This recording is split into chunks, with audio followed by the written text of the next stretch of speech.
Well, welcome everybody to week 2 of the June online program for the alumni of the Sunshine Coast Health Center up here in beautiful Powell River, British Columbia.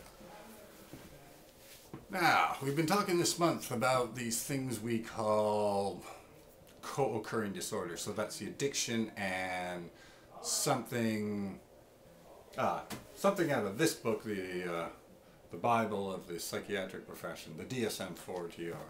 It's got all sorts of disorders like schizophrenia and depression and dissociative disorders and all sorts of stuff. Right? So if you're suffering from two of these things.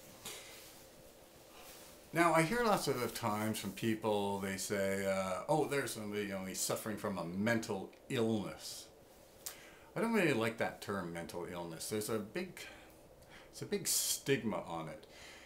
And I don't know how many life stories I've heard from clients here that run something along the lines of, well, when I was young, I was given this diagnosis of attention deficit disorder, and then I was put on Ritalin, and it's not so much the medication or anything, but it's when the fellas talk.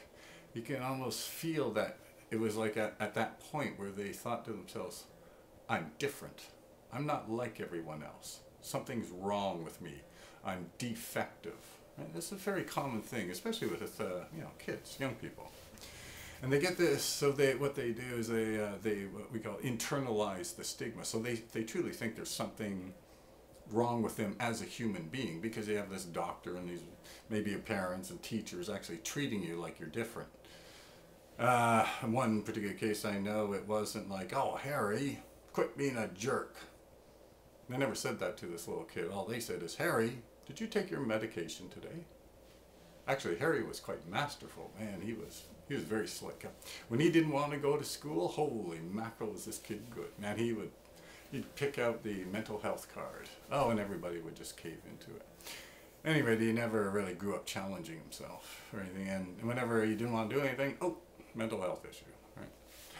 But we notice that a lot of the kids, they do pick this up, and even the fellas here, right? There's this stigma attached to it. Oh, I have major depression, or I have anxiety, or I have attention deficit, or I have trauma.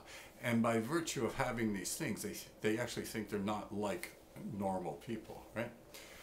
But this idea of a stigma I don't like, because we know from the research that if you believe you're a defective human being, your recovery is going to be a lot more difficult. So much better, I think, to take the attitude, like when I look around here to all the fellows here, I don't see anything defective about anyone. I don't see anything wrong with anyone. I see them all suffering from something which I know they didn't ask for.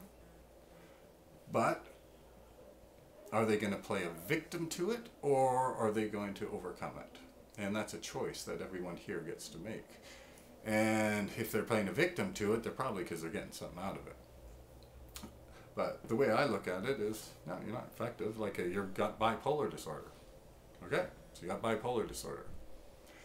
So now you get to make a choice, because there's no thunderbolts coming down from the heaven to save you, right? So what are you going to do with this? Are you going to choose to accept it and deal with it and go on and live your life? Or do you choose to succumb to it? Now, I'm not, of course, talking about incredibly serious mental illnesses like autism and things like that. What I'm talking about are the kind of fellows that you see here, right? Yeah, and they're all pretty stable here, right? But, sometimes they got to take some medications to keep up the stability and things like that. But it's the way they look at themselves. Do they think of themselves as defective?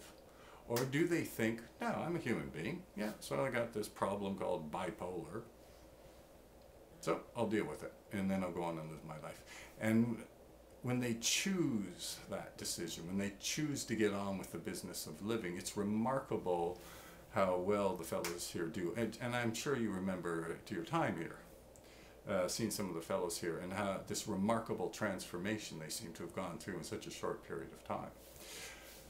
But anyway, attitude, how you look at yourself and how you look at others is really quite fundamental. And if you don't suffer from one of these things, you can ask yourself, if you're walking down the street and, I don't know, someone's talking to himself or really bummed out, like, do you try to avoid that person, right? Or are you afraid of them, right? Or maybe they're just a regular old slob like the rest of us. They just happen to be suffering from some stuff that you personally aren't suffering from, right? Nothing to be afraid of, just human beings. Anyway, that's it for this week, and we'll come back next week with another little hint on how to deal with these co-occurring disorders. See you then.